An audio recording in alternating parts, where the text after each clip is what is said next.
कुमार मेहता आप सभी को मास्टर स्टैंडअप पर स्वागत करता हूं।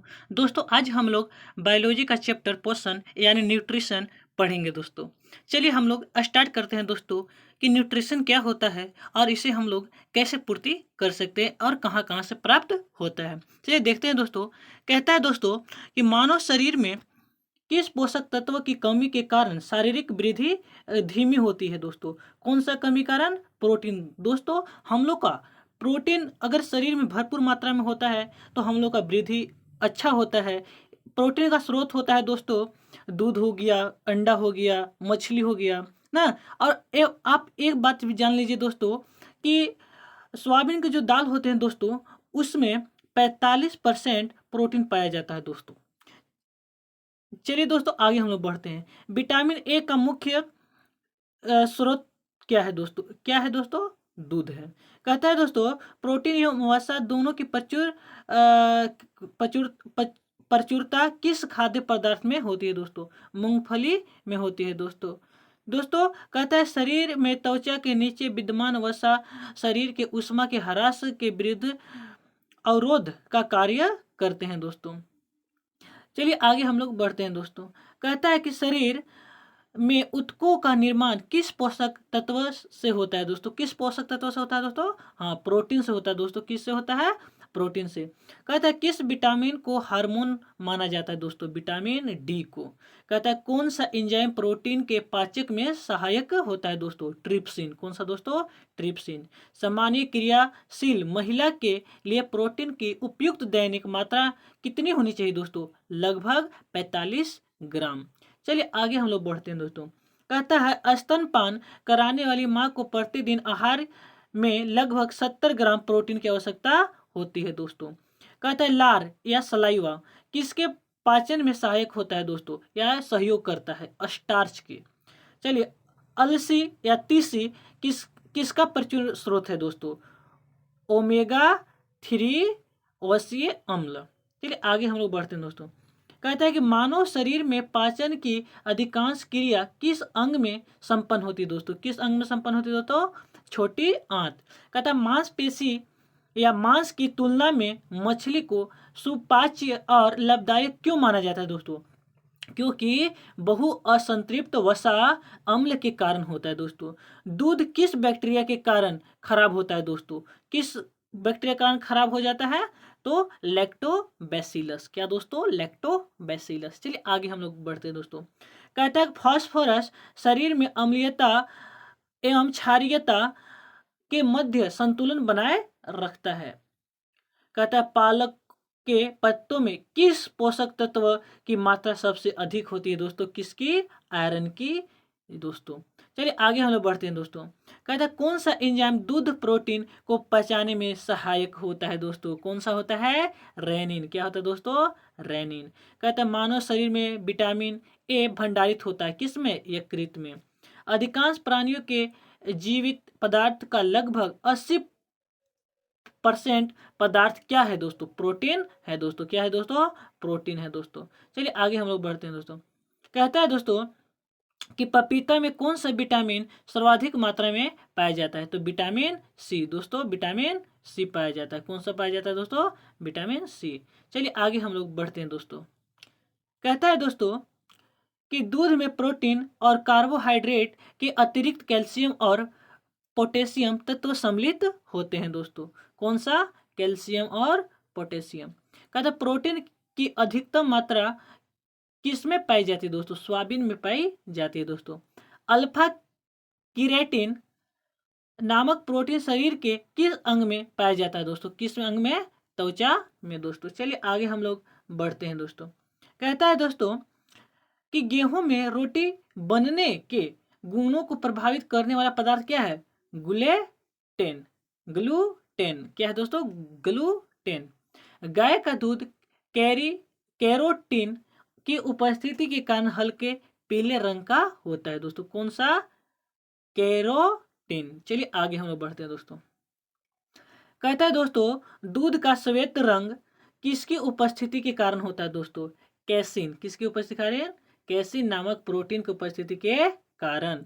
चलिए आगे हम लोग बढ़ते हैं। दोस्तों कहता है किसमें विटामिन सी की मात्रा सर्वाधिक होता है दोस्तों, किस में होता है? संतरा में होता है। किस में होता है? संतरा। कहता है दोस्तों विटामिन डी की का प्रमुख क्या स्रोत है दोस्तों? क्या है? सूर्य के किरणें। किस विटामिन का निर्माण हमारे शरीर में होता है दोस्तों? विटामिन डी और विटामिन बी3। चलिए आगे हम लोग बढ़ते हैं दोस्तों। कहता है दोस्तों विटामिन में से कौन सा किस स्वपन को पर्याप्त अवधि तक याद रखने में सहायक होता है दोस्तों? Vitamin B6. Vitamin B6. सब्जियों से मुख्य हमें क्या प्राप्त होता है दोस्तों? विटामिन प्राप्त होते हैं। क्या प्राप्त होते हैं? विटामिन। चलिए आगे बढ़ते हैं दोस्तों। कहता है एक गिलास पानी पीने से कितने कैलोरी मिलते हैं दोस्तों? 0 मिलते हैं दोस्तों, यानी 0 मिलते हैं दोस्तों।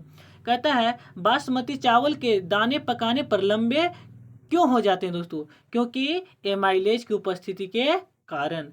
दूध में कौन सा सैकेराइड उपस्थित होता है दोस्तों? लैक्टोज। किस विटामिन की कमी से स्कर्वी रोग होता है दोस्तों? Vitamin C. कौन सा दोस्तों? Vitamin C. चलिए आगे हम लोग बढ़ते हैं दोस्तों। कहता है दोस्तों हेपेटाइटिस मानव शरीर के किस अंग को प्रभावित करता है दोस्तों? किस अंग को? यकृत। विटामिन के की उपस्थिति विशिष्ट भूमिका किसके संश्लेषण में होता है दोस्तों? किसके संश्लेषण में होती है? प्रोथ्रोम्बिन। चलिए आगे हम लोग बढ़ते हैं दोस्तों। कहता है दोस्तों पौधे एवं जंतुओं में कार्बोहाइड्रेट का संचयन किस रूप में होता है दोस्तों? किस रूप में होता है दोस्तों? हाँ, पौधे में स्टार्च रूप में तथा जंतुओं में ग्लाइकोजन के रूप में होता है दोस्तों। चलिए आगे हम लोग बढ़ते हैं दोस्तों। विटामिन होते हैं आवश्यक कार्बनिक यौगिक जिनका संश्लेषण शरीर में नहीं होता है दोस्तों। एक बात और नोट कीजिएगा, शरीर में अवशोषित होने वाला पोषक पदार्थों से भंडारण के लिए आवश्यक या आवश्यकता से अधिक वसा का संश्लेषण कर लिया जाता है दोस्तों। चलिए आगे हम लोग बढ़ते हैं दोस्तों। कहता है दोस्तों कि कैसिमिर फंक ने किस पोषक तत्व की खोज की थी? तो किसकी? विटामिन का। विटामिन ए से संपन्न किस पदार्थ या खाद्य पदार्थ से होता है दोस्तों? किस खाद्य पदार्थ से होता है दोस्तों? कॉड, यकृत तेल होता है दोस्तों, और शक्कर कैद होता है दोस्तों, गाजर होता है दोस्तों, पालक होता है दोस्तों। ये सब विटामिन ए की बहुत संपन्न खाद्य पदार्थ है दोस्तों। इससे अगर विटामिन ए की कमी हो तो इसको अवश्य खाना चाहिए। चलिए आगे हम लोग बढ़ते हैं दोस्तों। कहता है मनुष्य में विटामिन ए की कमी से रतौंधी, शारीरिक वृद्धि एवं भार में कमी हो जाती है दोस्तों। कॉर्निया तथा त्वचा संबंधित रोगों उत्पन्न हो जाते हैं दोस्तों विटामिन ए की कमी से। चलिए आगे हम लोग बढ़ते हैं दोस्तों। कहते हैं विटामिन बी12 का रासायनिक नाम क्या है दोस्तों? क्या है? कोबालेमिन। चलिए आगे हम लोग बढ़ते हैं दोस्तों। खट्टे फलों में कौन सा विटामिन पाया जाता है दोस्तों? खट्टे फलों में कौन सा विटामिन पाया जाता है? Vitamin C. घाव के भरने में कौन सा विटामिन सहायक होता है दोस्तों? Vitamin C. दोस्तों आगे हम लोग बढ़ेंगे। कहता है किलोसिस नामक रोग किस विटामिन की कमी से होते हैं दोस्तों? किस विटामिन के? विटामिन बी2। चलिए थायमिन किसका रासायनिक रूप है दोस्तों? विटामिन बी1 का। चलिए आगे हम लोग बढ़ते हैं दोस्तों। जल में कौन सा विटामिन घुलनशील होता है दोस्तों? बी एवं सी। चलिए आगे हम लोग बढ़ते हैं दोस्तों। कहता है दोस्तों पेलाग्रा और अस्कर्वी क्रमशः किन विटामिनों की कमी से होती है दोस्तों? किन विटामिन की? विटामिन बी3 और विटामिन सी। विटामिन डी का रासायनिक नाम क्या है दोस्तों? विटामिन डी का जो रासायनिक नाम है दोस्तों वह है दोस्तों कैलिसफेरॉल। कैलिसफेरॉल। क्या है दोस्तों? कैलिसफेरॉल। चलिए आगे हम लोग बढ़ते हैं दोस्तों। कहता है दोस्तों विटामिन डी की कमी से कौन सा रोग होता है दोस्तों? रिकेटस। क्या होता है दोस्तों? रिकेटस। कहता है रक्त का थक्का बनने में विटामिन के की आवश्यकता होती है दोस्तों।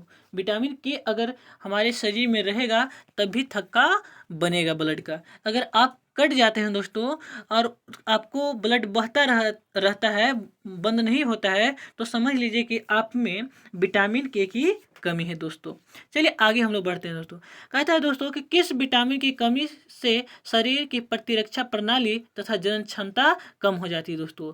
कौन सी? हाँ, अस्कॉर्बिक अम्ल। चलिए, संक्रमण रोधी विटामिन किसे कहा जाता है दोस्तों? विटामिन ए को। किस विटामिन में कोबाल्ट पाया जाता है दोस्तों? Vitamin B12, vitamin B12। चलिए आगे हम लोग बढ़ते हैं दोस्तों। कहता है कि अनाज के छिलके के मुख्य कौन सा विटामिन पाया जाता है दोस्तों? विटामिन B1 यानी थायमिन। भोजन में रेशों का महत्व। भोजन में रेशों की अधिकता पाचन क्रिया में सहायक होती है दोस्तों। रेशा युक्त भोजन में ग्लूकोज की मात्रा कम होती है, जिससे आंत में ट्यूमर बनने की संभावना कम हो जाती है। चलिए आगे हम लोग बढ़ते हैं दोस्तों। विटामिन डी की अनुपस्थिति से शरीर में कैल्शियम की कमी हो जाती है दोस्तों। आगे बढ़ते हैं दोस्तों। कहता है कि दीर्घ मात्रिक ना खनिज। चलिए हम लोग देखते हैं दीर्घ मात्रिक खनिज कौन कौन से होते हैं दोस्तों। खनिज तत्व एक तरफ है, एक तरफ उसका महत्व है दोस्तों। हम लोग देखेंगे कि कैल्शियम जो दांतों और अस्थियों की रचना, रुधिर स्कंदन, तंत्रिकाओं एवं पेशियों के कार्य करते हैं दोस्तों। ये दांतों में और अस्थियों में बहुत ज़्यादा कैल्शियम होता है दोस्तों। अब फास्फोरस की बात करें तो फास्फोरस दांतों और हड्डियों की रचना करता है और अम्ल क्षार संतुलन, एटीपी तथा डीएनए को करते हैं दोस्तों। चलिए आगे हम लोग बढ़ते हैं। जो गंधक होता है जिसको हम लोग सल्फर भी बोलते हैं दोस्तों, अनेक एमिनो अम्ल तथा कुछ हार्मोन्स एवं विटामिनों का घटक होते हैं दोस्तों। अब बात करते हैं पोटेशियम, जिसको के द्वारा सूचित किया जाता है दोस्तों। अम्ल क्षार संतुलन, जल संतुलन, तंत्रिकाओं की कार्य की करता है दोस्तों। अब बात करें क्लोरीन की। क्लोरीन जो जठर रस का अम्ल क्षार संतुलन करता है। अब बात करें सोडियम, अम्ल क्षार संतुलन, जल संतुलन, तंत्रिकाओं की कार्य की। अब बात करते हैं मैग्नीशियम, ग्लाइकोलाइसिस तथा एटीपी पर आश्रित अनेक अपचयी क्रियाओं के एंजाइमों का सहघटक होता है दोस्तों। खनिज का मुख्य स्रोत क्या है, प्रमुख स्रोत क्या है? लोह खनिज है दोस्तों, वह केला एवं खजूर से ज़्यादा मिलता है। अब पोटेशियम की बात करें, पोटेशियम पालक हो गया। आयोडीन की बात करें, आयोडीन युक्त सामान्य नमक हो गए। कैल्शियम की बात करें तो दूध, अंडे, बहुत ज़्यादा कैल्शियम इसमें पाए जाते हैं ना। इसके अंडे के छिलके में भी ज़्यादा पाए जाते हैं। कौन सा कहता है दोस्तों, कौन सा तत्व किडनी में पथरी बनने से रोकता है? कौन सा? मैग्नीशियम। चलिए आगे बढ़ते हैं दोस्तों। कहते हैं कौन सा फल स्कर्वी रोग के उपचार में उपयोग होता है दोस्तों? कौन सा? आंवला। चलिए आगे हम लोग बढ़ते हैं दोस्तों। कहता है दोस्तों कि एक संतुलन आहार में विभिन्न पोषक तत्वों की किस अनुपात में होनी चाहिए दोस्तों? 1/2 प्रोटीन, 1/4 वसा एवं 3/5 कार्बोहाइड्रेट। किस पोषक तत्व से प्रति ग्राम सर्वाधिक ऊर्जा प्राप्त होती है दोस्तों? किससे? वसा से होती है दोस्तों। किससे होती है दोस्तों? वसा से। कहता है किस विटामिन किसकी कमी से क्रिटिनिज्म यानी मंद बुद्धि एवं बौना रोग होता है दोस्तों? आयोडीन की कमी से। कौन सा विटामिन शरीर के रोगों को प्रतिरक्षा प्रदान करता है दोस्तों? विटामिन ए करता है दोस्तों। कौन सा करता है? Vitamin A. चलिए आगे हम बढ़ते हैं दोस्तों। अब हम लोग विटामिन के कार्य पढ़ेंगे दोस्तों कि विटामिन के कार्य क्या होते हैं ना। विटामिन उपापचय यानी मेटाबॉलिज्म प्रक्रिया में महत्वपूर्ण भूमिका निभाते हैं। ये विभिन्न रोगों से शरीर की रक्षा करते हैं दोस्तों। चलिए हम लोग देखते हैं विटामिन के नाम, उसके स्रोत क्या है, उसका कार्य के प्रभाव क्या है, उसके कमी से कौन सा लक्षण यानी रोग होते हैं दोस्तों हमारे शरीर में। विटामिन ए जिसको हम लोग रेटिनॉल बोलते हैं, यह केराटिन युक्त फल, यकृत एवं आंतरिक श्लेष्मा की कोशिकाएं में होते हैं दोस्तों। इसके कार्य के प्रभाव है दोस्तों दृष्टि रोगों का संश्लेषण, इपिथीलियम ना, और अस्तरों की वृद्धि एवं विकास, कॉर्निया एवं त्वचा की कोशिकाओं का विकास अवरुद्ध होना, इसके कमी से दोस्तों। कहता है दोस्तों अब विटामिन डी जो मिलता है दोस्तों, इसको रासायनिक जो नाम है कैल्सीफेरॉल। यह मक्खन, यकृत, मछली का तेल, गुर्दा और अंडे, इष्ट ना, सूर्य के प्रकाश द्वारा संश्लेषित होते हैं दोस्तों। इसमें कैल्शियम एवं फास्फोरस का उपापचय, हड्डियों एवं दांतों की वृद्धि। इसमें सूखा रोग होता है दोस्तों, जिसको हम लोग सुखंडी भी बोलते हैं दोस्तों। आगे हम लोग बात करें दोस्तों विटामिन ई की, तो विटामिन ई जो होता है दोस्तों वह तेल से मिलता है, गेहूं से मिलता है, अंडे की जर्दी से मिलता है दोस्तों, सोयाबीन से मिलता है। अब विटामिन ई का जो रासायनिक नाम है दोस्तों, उसको टोकोफेरॉल बोलते हैं। कोशिका कला की सुरक्षा, जनन क्षमता में वृद्धि, पेशियों की कार्यशीलता में वृद्धि, ये सब विटामिन ई अगर आप में हो तो होता है दोस्तों। अगर इससे कमी हो जाए, विटामिन ई की कमी हो जाए तो जनन क्षमता में कमी आ जाएगा, एपिथेलियम कमजोरी हो जाएगा, शरीर दुबला पतला कमजोर हो जाएगा दोस्तों। चलिए आगे हम बात करें कि विटामिन के, तो विटामिन के का जो रासायनिक नाम है, इसको फिलो किविनोन बोलते हैं दोस्तों। ये हरी पत्तियों में मिलता है, अंडा में मिलता है, यकृत में मिलता है, टमाटर में मिलता है, गोभी में मिलता है, सोयाबीन में मिलता है, आंत के बैक्टीरिया में मिलता है। ये सब इसका प्रमुख स्रोत है दोस्तों। इसका बात करें, यकृत का प्रोथ्रोम्बिन का संश्लेषण होता है दोस्तों।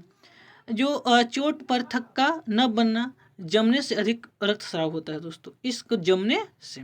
चलिए आगे बढ़ते हैं दोस्तों। जल में घुलनशील विटामिन, कौन कौन सा जल में घुलनशील विटामिन होता है उसको देख लेते हैं। विटामिन B1 जिसको हम लोग थायमिन बोलते हैं, जिसका स्रोत है दोस्तों अनाज, फलियां, सोयाबीन, अंडा, मांस के ना सह एंजाइम के घटक होते हैं दोस्तों। एक कार्बोहाइड्रेट वसा हो गया, अपचय क्रियाओं ना के सह एंजाइम का घटक होते हैं। इसके कमी से, विटामिन B1 की कमी से बेरी बेरी रोग होता है दोस्तों। का विटामिन B2 जो होता है दोस्तों, उसको फ्लेविन बोलते हैं दोस्तों, जो पनीर, अंडा, ईस्ट, हरी पत्तियां ना, दूध, यकृत, मांस, ये सब में मिलता है दोस्तों।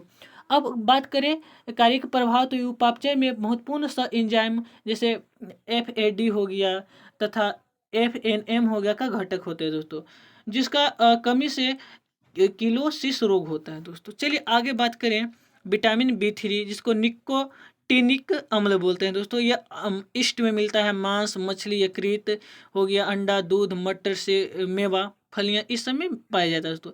इसका उपापचय के महत्वपूर्ण सह एंजाइम होते हैं दोस्तों NAD तथा NADP का घटक होता है दोस्तों। इसका पेलाग्रा रोग होता है दोस्तों। चलिए आगे बात करें विटामिन B5 के दोस्तों, इसको पेंटोथेनिक अम्ल बोलते हैं दोस्तों। पेंटोथेनिक अम्ल ये होता है अंडा, यकृत, मांस, दूध, टमाटर, मूंगफली, गन्ना। यह कैटाबोलिज्म में महत्वपूर्ण सह एंजाइम ए का घटक है दोस्तों। इसके कमी से चर्म रोग होता है, वृद्धि में कमी होता है, बाल का सफेद होना होता है ना, जनन क्षमता में कमी होता है विटामिन B5 की कमी से।